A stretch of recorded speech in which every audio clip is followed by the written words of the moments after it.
டோடோ TV.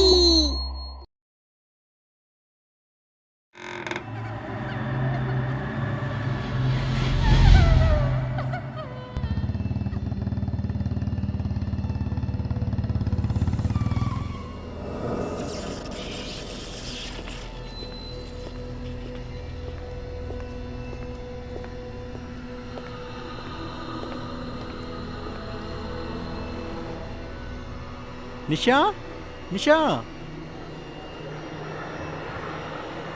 இங்க ஏன் இவ்ளோ தண்ணி இருக்கு? நிஷா, அட நீ எங்க இருக்க?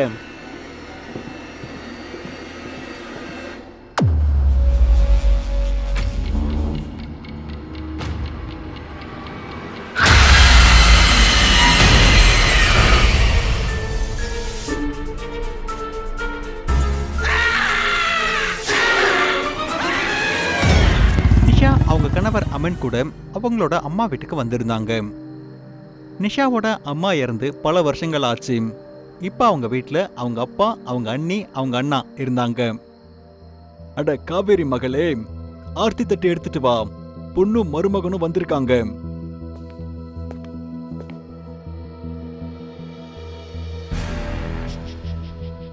வரமோதே அபசகுனமா? அப்படியெல்லாம் எதுவும் இல்ல அண்ணி, இங்க காத்து ஜோரா அடிக்குது. ஆஹா, அபசகுணம்லாம் எதுவும் இல்ல, உள்ள போலாம்.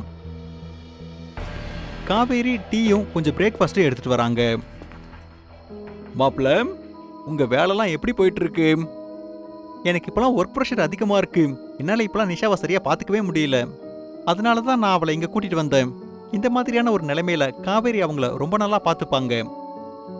இப்ப நான் கூட என்னோட நர்ஸ் வேலையை விட்டுட்டேன். வீட்ல தானே இருக்க போறேன், நான் நல்லா பாத்துக்கிறேன், நீ கவலைப்படாத.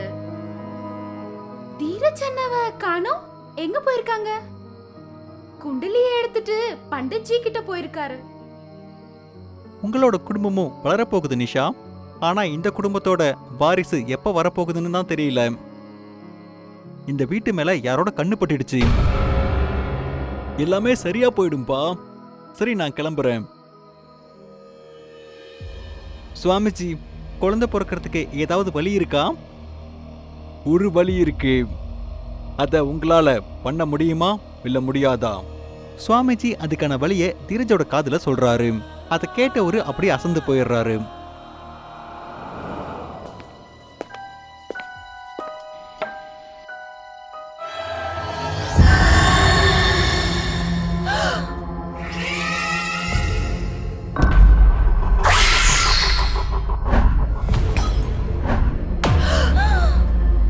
நிஷா, என்னாச்சு? பேய் ஏதாவது பாத்தியா? இல்ல இல்ல, அதெல்லாம் எதுவும் இல்ல. நான் தண்ணி குடிக்க வந்தேன். நான் கூட. சரி, நீ போய் தூங்கு. நிஷா அவங்களோட ரூம்க்கு திரும்ப போயிடுறாங்க. தீரஜ் அந்த சுவாமிஜி சொன்னதை கேட்டு ரொம்பவே கவலைப்பட்டுட்டு இருந்தாரு. அத காவேரி கிட்டையும் சொல்றாரு. தீரஜ் பயப்படுற மாதிரி தான் காவேரியும் பயப்பட்டுட்டு இருந்தாங்க. இது எப்படி பண்றதுன்னு எனக்கு புரியவே மாட்டிருக்கு. நாம இதை பண்ண வேணாம். ஆமாங்க, இது நம்ம எப்படி பண்ண முடியும்? ஆனா மழை வேணும்னா பரிகாரம் செஞ்சுதான் ஆகணும். ஆனா பண்ணிதான் ஆகணும். நிஷாவும் அவங்க அப்பாவும் அந்த இடத்துக்கு வராங்க. என்ன பண்ணணும்? நிஷாவும் அவங்க அப்பாவும் இதை கேட்டுட்டாங்களோ அப்படின்னு நினைச்சு காவேரியும் தீரஜும் பயந்துட்டு இருக்காங்க. இருந்தாலும் அந்த பேச்சை மாத்துறதுக்காக அவங்க ஒரு நாடகம் ஆடுறாங்க. ஒன்னும் இல்லம்மா நிஷா, உனக்கு 3 மாசம் ஆகுது இல்ல, அதுதான் அண்ணா கிட்ட சொல்லி ஹாஸ்பிட்டலுக்கு கூப்பிட்டுட்டு போன்னு சொல்லிட்டு இருந்தேமா, அவ்வளவுதான். நீ சொன்னது சரிதாமா காவேரி மகளே, நானும் உங்க கூட வரேன்.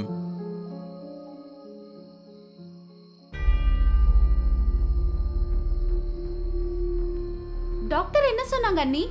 உன்னை 24 hours அப்சர்வேஷன்ல வைக்க சொல்லிருக்காங்கம்மா.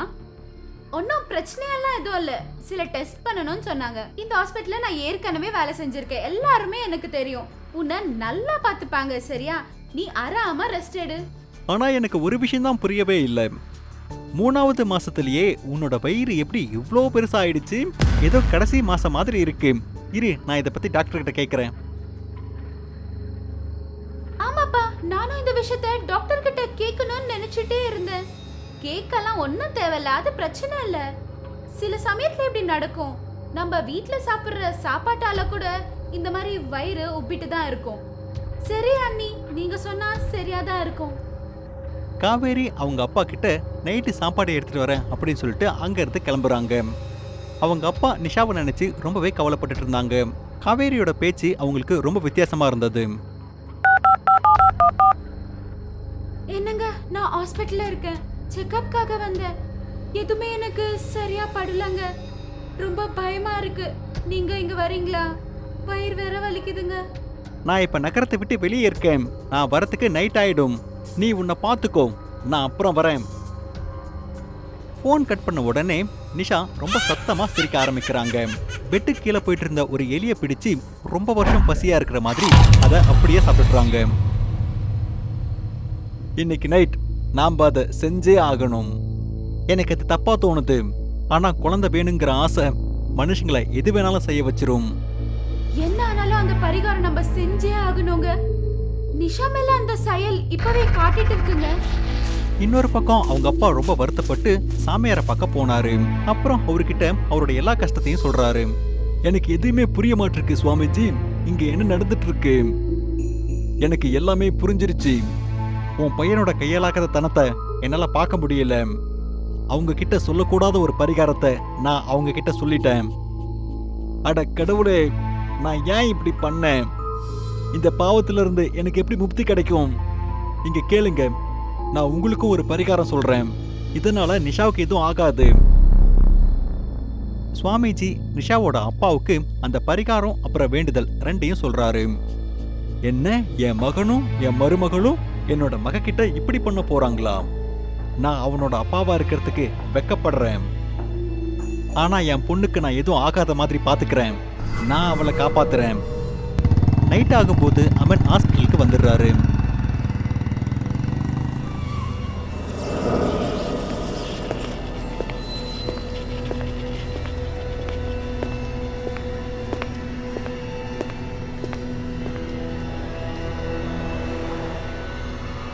நிஷா, நிஷா, இங்க ஏன் இவ்ளோ தண்ணி இருக்கு? நிஷா, அட எங்க இருக்க நீ?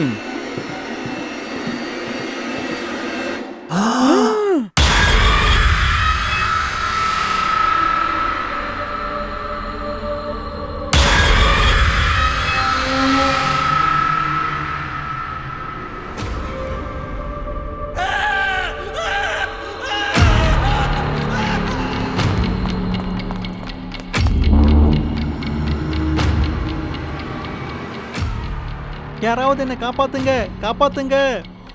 அப்போ அந்த பேய் வேகமா பறந்து போய் அவன் பின்னாடி நிக்குது. அவனோட கழுத்தை பிடிச்சு அப்படியே மேல தூக்குது. அமன் பயந்து போறதுனால எந்த ஒரு பிரயோஜனமும் இல்லை. அமன் இதுவும் சொல்றதுக்கு முன்னாடியே அந்த பேய் அவனோட கழுத்தை கடிச்சு ரத்தத்தெல்லாம் குடிச்சிருது. அவனோட உடம்ப அங்க இருக்கிற படிக்கட்டுல தள்ளிட்டு அது அப்படியே காணாம போயிடுது. நிஷா ஒரு பைத்தியக்காரி மாதிரி நடந்துக்கிட்டான். கொஞ்ச நேரத்துக்கு அப்புறம் தீரஜும் காவேரியும் அந்த இடத்துக்கு வராங்க. அவங்கள பார்த்த உடனே இவ ரொம்ப சந்தோஷப்பட்டு சத்தமா சிரிக்க ஆரம்பிக்கிறான். இங்க பாரு நிஷா, நீ இப்ப ரெடி ஆயிரு.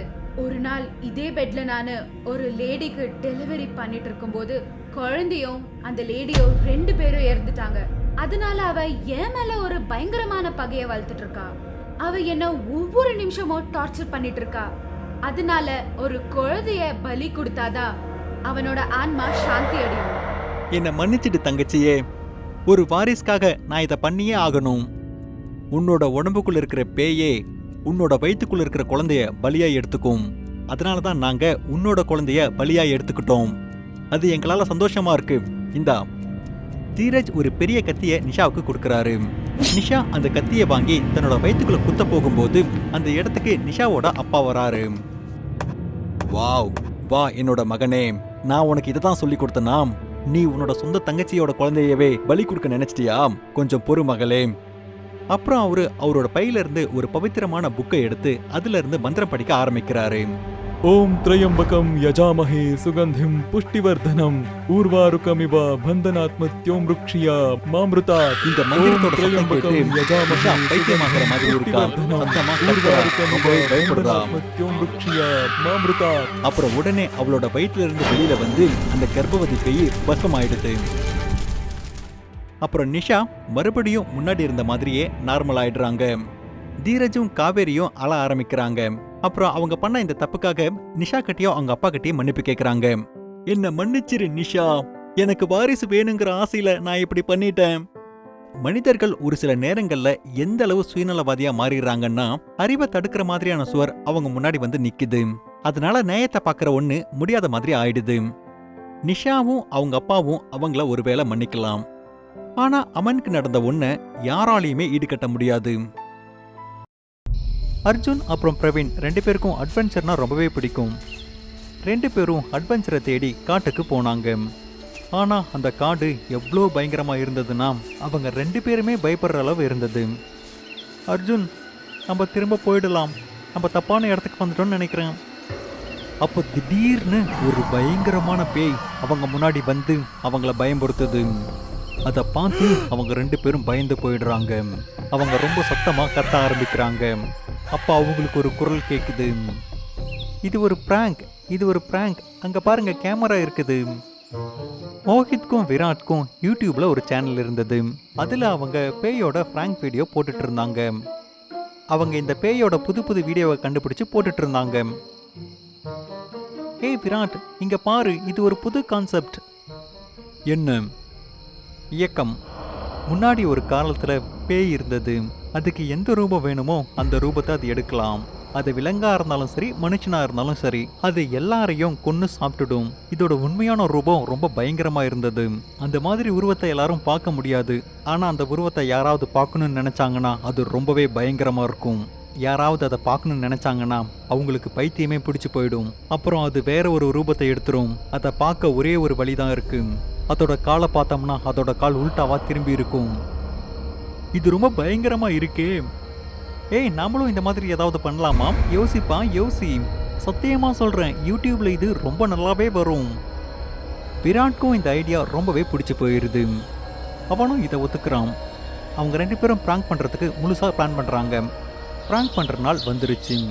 மோஹித் ஒரு பேயோட கெட்டப்ல தயாராயிடுறாரு. அப்புறம் சைட்ல போய் எல்லாரையும் பிராங்க் பண்றாரு. பேயா மாதிரி எல்லாரையும் பிராங்க் பண்றது அவங்களுக்கு ரொம்பவே பிடிச்சிருந்தது. அவங்களோட லொகேஷன் ஒரு அடர்ந்த காட்டில் இருந்தது. மோஹித்தும் விராத்தும் பிராங்க் பண்ணி ஷூட் பண்ணிட்டு இருக்கும்போது அவங்களுக்கு அந்த அடர்ந்த காட்டுல 2 பெரிய கண்ணு தெரிஞ்சது. கருப்பு உருவத்துல ஒரு பேய் இருந்தது. அவங்க 2 பேரும் வீடியோஸை எடிட் பண்ணி யூடியூப்ல போட்டுட்டு இருக்கும்போது அவங்களுக்கு நிறையவே வியூஸ் வந்துட்டு இருந்தது. பாரு, நான் சொன்னேன்ல இந்த ஐடியா நல்லா ஒர்க் அவுட் ஆகும்னு. வெல்டன் ப்ரோ, இந்த பிராங்கை நீங்கள் ரொம்ப நல்லா பண்ணியிருந்தீங்க. ரொம்ப நன்றி. இந்த டைம் பாரு, நான் ரொம்ப விசித்திரமாக ஒன்று பண்ண போகிறேன். அது பாரு, யூடியூப்பில் வைரலாக போகுது. ஒருத்தர் சைக்கிள் ஓட்டிட்டு போயிட்டு இருந்தாரு. அப்போ பின்னாடி இருந்து ஒரு கருப்பு உருவம் வந்தது. அப்புறம் சைக்கிளில் போயிட்டு இருந்த அந்த ஆளை ரத்த காயத்தோட ரோட்ல இழுத்துட்டு போயிட்டு இருந்தது. அந்த ஆளு ரத்தத்தால மூழ்கி இருந்தாரு. இந்த தடவை ரோஹித்தும் விராத்தும் பிராங்கை கொஞ்சம் பெருசா பண்றத பத்தி யோசிச்சுட்டு இருந்தாங்க. விராத் எங்கிருந்தோ ஒரு ஹாலோகிராம் ப்ரொஜெக்டரை எடுத்துட்டு வராரு. அதை மோஹித் கிட்ட காட்டுறாரு. அப்புறம் மோஹித் கிட்ட இதை பத்தி எக்ஸ்பிளைன் பண்றாரு. இந்த ப்ரொஜெக்டர் எப்படி வேலை செய்யுதுன்னு பாரு. அதை ஆன் பண்ணிட்டு சொல்றாரு. முதல்ல நீ தெரிவ, அப்புறம் நான் ப்ரொஜெக்டரை ஆன் பண்ணதுக்கப்புறம் அப்போ ஒரு பெரிய ஹாலோகிராம் பேய் வந்துடும். அப்புறம் மக்கள் அதை பார்த்ததுக்கப்புறம் நீ பேயா மாறிட்டேன்னு நினைப்பாங்க. புரியுதா?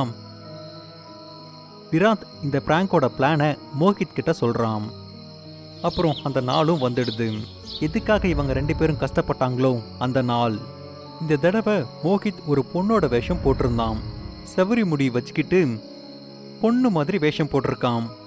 ஆனால் அவனோட பாடி மஸ்கிள் பாடியாக இருந்ததால அவன் ஒரு பொண்ணோட கெட்டப் போட்டிருந்தாலும் பொண்ணு மாதிரியே தெரியல. ஆனால் பார்க்குறதுக்கு திருநங்கை மாதிரியே இருந்தான். ரெடி ஆனதுக்கப்புறம் எக்ஸைட்மெண்ட்டில் அவனுக்கு வாஷ்ரூம் யூஸ் பண்ணணும்னு தோணுது. அப்புறம் அவன் விராட் கிட்ட சொல்லாமலே வாஷ்ரூமுக்கு போயிடுறான். விராட் கேமரா லொகேஷன் எல்லாத்தையும் செட் பண்ணிட்டு மோகித்தை பார்க்கறதுக்காக உள்ள வரான். மோகித் வா, எல்லாம் செட் பண்ணியாச்சு.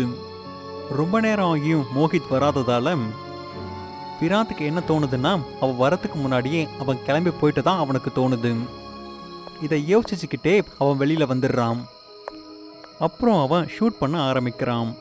கேமரா பக்கமா ஒரு அழகான பொண்ணு வருது. ஏய், இன்னைக்கு என்னோட மோகித் முழுசா மோகினியா மாறிட்டான். இவனோட அழகுல உண்மையான பொண்ணே தோத்து போயிடும் போல. அப்புறம் ரோட்ல போற ஒரு பையன் மோகித்தோட உருவம் எடுத்து மோகித்தா மாறிடுறான். ஏய் மோகித், நீ ரொம்ப பர்ஃபெக்டா ஆக்ட் பண்ற. Hats off to you. Virat ப்ரொஜெக்டரை ஆன் பண்ண முயற்சி பண்றான். ஆனா ப்ரொஜெக்டர் ஆன் ஆகவே இல்லை. அட, இது என்ன இப்படி நடக்குது? இது ஆன் ஆகலைன்னா நான் எப்படி ஷூட் பண்ணுவேன்? மோகித், மோகித். அப்போ திடீர்னு விராட்டோட பார்வை அங்க இருக்கிற பொண்ணோட கால் கிட்ட போகுது. அது உல்டாவா இருக்கு. அதை பார்த்து பயந்து போயிடுறான். அதை பார்த்துட்டே இருக்கும்போது மோகித் ஒரு பெரிய பேயா மாறிடுறான். எந்த மனுஷனை இந்த பேய் பிராங்க் பண்ணிட்டு இருந்ததோ அந்த மனுஷனை அந்த பேய் கடிச்சு சாப்பிட முயற்சி பண்ணுது. அங்க இருக்கிற எல்லாரும் இதை பார்த்து ரொம்பவே பயந்து போயிடுறாங்க. அப்புறம் அங்கேயும் இங்கேயும் ஓட ஆரம்பிக்கிறாங்க. அப்புறம் கொஞ்ச நேரத்திலேயே அந்த இடம் காலியாயிடுது. விராட்டோட கை காலெல்லாம் நடுங்க ஆரம்பிக்குது. அவன் முழுசா பயந்து போயிடுறான். ஏன்னா அவனுக்கு மட்டும்தான் தெரிஞ்சது அது உண்மையான பேய்னு. அந்த பேய் அந்த மனுஷனை கொன்று சாப்பிட்டுட்டு இருக்கும்போது இந்த எல்லா சீனும் கேமராவில் ரெக்கார்ட் ஆகிட்டு இருக்கு. அப்போ தெரியாதனமா கேமரா ரோஹித்தோட கையில் பட்டு கேமரா கீழே விழுந்துருது. அந்த சத்தம் கேட்டு அந்த பேய் அவன் பக்கம் திரும்பி பார்க்குது. விராட் அந்த இடத்துல இருந்து ஓடி போயிடுறான். ஓடி ஓடி அங்க இருக்கிற ஒரு காட்டுக்குள்ள போயிடுறான். அவன் காட்டுல ஓடிட்டு இருக்கும்போது அவனோட பாதம் எதுலையோ தடுக்கி அவன் நிலத்தடுமாறி கீழே விழுந்துடுறான். அவன் அங்கிருந்து எழுந்து அது என்னன்னு திரும்பி பார்க்கறான். பார்த்த உடனே ஷாக் ஆயிடுறான். அது பாதி சாப்பிடப்பட்ட மோகித்தோட உடம்பு. அவனோட கை கால் நடுங்கி அவன் அழ ஆரம்பிச்சிடுறான். அப்போ அவனுக்கு அந்த பேயோட பயங்கரமான சத்தம் கேட்குது. அவன் ரொம்ப வேகமா அந்த காட்டில் ஓட ஆரம்பிக்கிறான். அப்புறம் அந்த பேய் அவனுக்கு ரொம்ப நெருக்கமா வந்துடுது. அப்புறம் அவன் ஒரு பெரிய கல்லுக்கு பின்னாடி வந்து ஒளிஞ்சுக்கிறான். அதுக்கு கொஞ்ச தூரத்துல நெருப்பு எரிஞ்சிட்டு இருந்தது. அவன் பார்க்கறான் அந்த பேய் எங்க வந்துட்டு இருந்தது. ஆனா அது அந்த நெருப்பை பார்த்த உடனே பயப்பட ஆரம்பிக்குது. அப்புறம் கத்தவும் ஆரம்பிக்குது. விராட்க்கு புரிஞ்சிருது அது நெருப்பை பார்த்து தான் பயப்படுதுன்னு.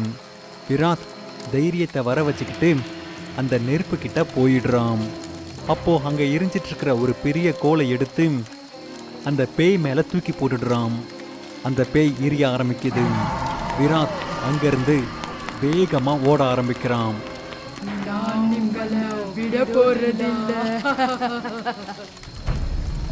அப்போ அந்த இடத்துக்கு துணியால சுத்தப்பட்ட ஒரு பெரிய உருவம் அங்க வருது. அப்புறம் எரிஞ்சிட்டு இருக்கிற அந்த நெருப்பை இது அணைச்சிடுது.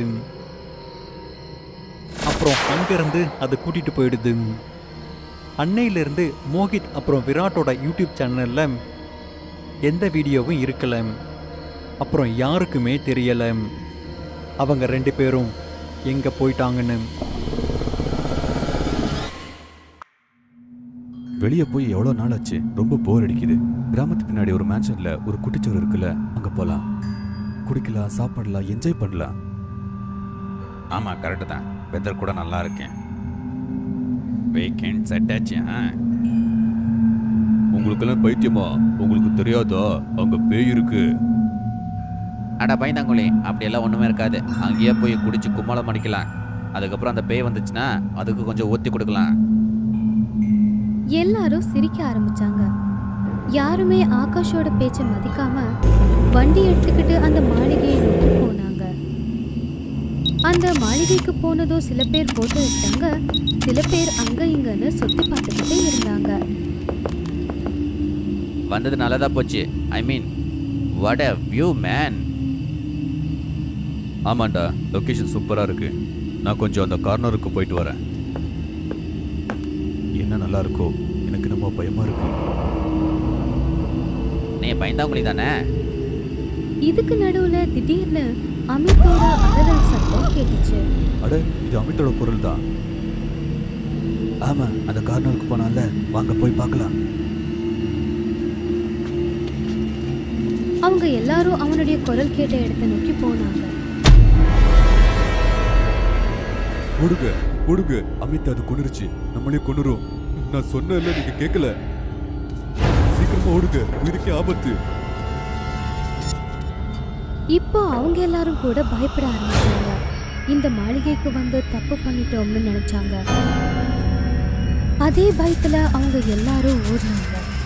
அவங்க உயிரை காப்பாத்திக்க ஓடிக்கிட்டே ஜீப்ல வந்து ஏறி அங்கிருந்து வந்துட்டாங்க. அடுத்த நாள் நாம அங்க போயிருக்கவே கூடாது. இப்ப பாரு, நம்மளோட நண்பன் நம்மள விட்டு போயிட்டான். ஆனா நான் நினைச்சேன் இந்த பேய் பிசஸ் எல்லாம் இருக்காதுன்னு. ஆனா இருக்கே. இப்போ எனக்கும் பயமா இருக்கு. பேய பார்த்து நம்ம பயப்படணும். இப்ப நம்ம இங்க வந்துட்டோம், இனிமே நம்ம பயப்படவே தேவையில்லை. அங்கிருந்து வர முடியாது. உனக்கு என்ன பைத்தியமா? லூசு மாதிரி பேசிக்கிட்டே இருக்க. நாம எல்லாம் உயிர் படைச்சது பெரிய விஷயம். கடவுள் புண்ணியத்துல படைச்சிட்டோம். இப்ப எல்லாத்தையும் மறந்துட்டு நல்லபடியா இருக்கணும். மத்தவங்களும் சரி அப்படின்னு தலையாட்டினாங்க. அதுக்கப்புறம் அவங்க அவங்களுடைய நார்மல் லைஃப்ல பிஸி ஆயிட்டாங்க. 2 நாள் கழிச்சு அங்கித் அவனுடைய வீட்டு பால்கனியில நின்னுக்கிட்டு இருந்தான். அப்போ யாரோ வந்து அவனுடைய முதுக தொட்டாங்க. உடனே அவன் பின்னாடி திரும்பி பார்த்து பயந்து நடுங்க ஆரம்பிச்சான்.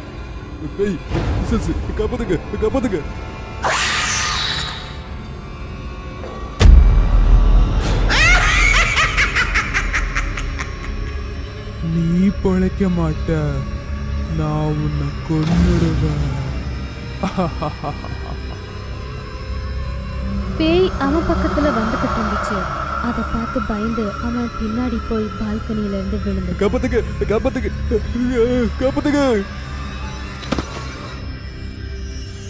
ஆகாஷ் அங்க நின்னுகிட்டு இருந்தான். ஷாங்கி, அங்கித் செத்துட்டான். பில்டிங்கோட பால்கனில இருந்து குதிச்சுட்டான். நம்மளோட நண்பன் செத்துட்டான். சில நாட்களுக்கு அப்புறம் சுமித் வண்டியில போய்கிட்டு இருந்தான். அப்போ வண்டியோட பின்னாடி சீட்ல இருந்து ஏதோ குரல் கேட்டுச்சு. உன்னோட வண்டி ரொம்ப நல்லா இருக்கு சுமித். சுமித் உடனே திரும்பி பார்த்தான். பின்னாடி உக்காந்துருக்கிற பேய பார்த்து அவன் பயந்துட்டான். உடனே அவனுடைய கார் கண்ட்ரோலை இழந்து ஒரு மரத்துல மோதி அவன் அங்கேயே செத்துட்டான். சுமித்தோட உடம்பு வெளியே தூங்கிக்கிட்டு இருந்துச்சு. அவனுடைய கார் தலைகீழா இருந்துச்சு. ஆகாஷ், ஷாங்கி 2 பேரும் அங்க வந்தாங்க. எனக்கு ரொம்ப பயமா இருக்கு. இப்போ நாமளும் பொழைக்க மாட்டோம்.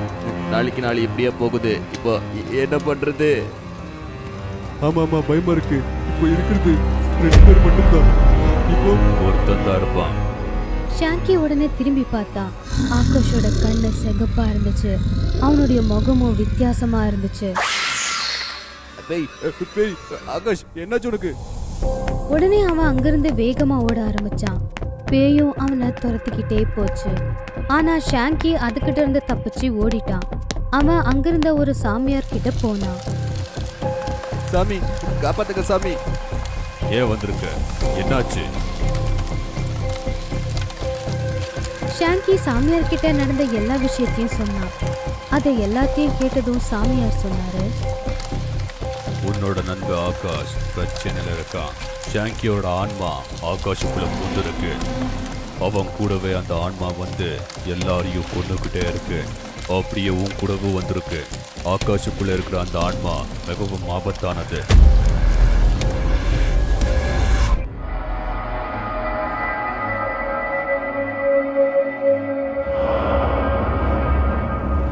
என்ன இப்போ என்ன பண்றது? ஆகாஷ் எப்படி காப்பாத்துறது? அவன் என்னையும் கொல்ல பாக்குறானே. நான் இருக்கும்போது அந்த பேயால ஒண்ணுமே பண்ண முடியாது. நான் அதை கண்டிப்பா கட்டி போடுவேன். சாமியாரும் ஷாங்கியும் ஆகாஷோட வீட்டுக்கு போனாங்க. ஓம் சிம சிம சீம சிம சிம சாமுண்டாய விச்சகே ஓம் சிம சிம ஓம் ஹ்ரீம் ஹ்ரீம் ஓம் சாமுண்டாய விச்சகே ஓம் ஹிதாமஹே ஓம் ஸ்ரீம் சாமுண்டாய விச்சகே ஓம். எனக்கு தெரியும் பேய ஆகாஷுக்குள்ள இருக்க. வெளியே வா. அவனை நீ விட்டுரு, இல்ல நான் இருக்க மாட்டேன். நான் வெளியே வர மாட்டேன். நான் இங்கே தான் இருப்பேன். நான் உங்களையும் எவனையும் கொல்ல போறேன். ரொம்ப புத்திசாலித்தனமா நடந்துக்காத, அப்புறம் நீ இருக்க மாட்ட. அப்படி சொன்னதும் சாமியார் அவருடைய சக்தியால பேய தாக்கினாரு. அப்போ ஆகாஷ் மயக்க போட்டு கீழே விழுந்துட்டான். அந்த பேய் காத்துல பறக்க ஆரம்பிச்சது. டேய் சாமி, நீ சாகணும்னு நினைக்கிறியா? இன்னைக்கு நீ என் கையால சாக போற. இப்போ தெரிஞ்சிரும் யாரு சாக போறாங்க, யாரு பொழைக்க போறாங்கன்னு. சாமி, நீ என்கிட்ட இருந்து தப்பிக்க முடியாது. ஏய் பேய, உனக்கு தெரியாது நான் எத்தனை பேய நாசமாக்கிருக்கேன்னு. உன்னால என்ன ஒண்ணும் பண்ண முடியாது. அந்த பேய்க்கும் சாமியாருக்கும் நடுவுல சண்டை நடக்க ஆரம்பிச்சது. ஒரு தடவை அந்த பேய் சாமியார பலமா தாக்குச்சு. அதுக்கப்புறம் சாமியார் அவருடைய சக்தியால அந்த பேயை அடைச்சு தரையில விழ வச்சுட்டாரு. இப்போ என்னோட பேச்சு கேப்பல்ல, விழுந்துட்டேல்ல, இப்ப சாக போற. அதுக்கப்புறம் உடனே அந்த பேய ஒரு கூண்டுல அடைச்சிட்டாரு. அதுக்கப்புறம் அதை எடுத்துட்டு போயிட்டாரு. கொஞ்ச நேரத்துல ஆகாஷ் மயக்கத்துல இருந்து தெளிஞ்சான். அமித், அமித், உன்னை பேய் கொன்னுச்சுல, இப்போ எப்படி வந்த நீ? ஷாங்கி நடந்த எல்லாத்தையும் அவன்கிட்ட சொன்னான். ஒரு பக்கம் அவங்க 2 பேரும் ரொம்ப வருத்தப்பட்டாங்க, ஏன்னா அவங்க நண்பர்கள் இறந்து போயிருந்தாங்க. இன்னொரு பக்கம் அவங்க சந்தோஷப்பட்டாங்க, இப்போ அவங்க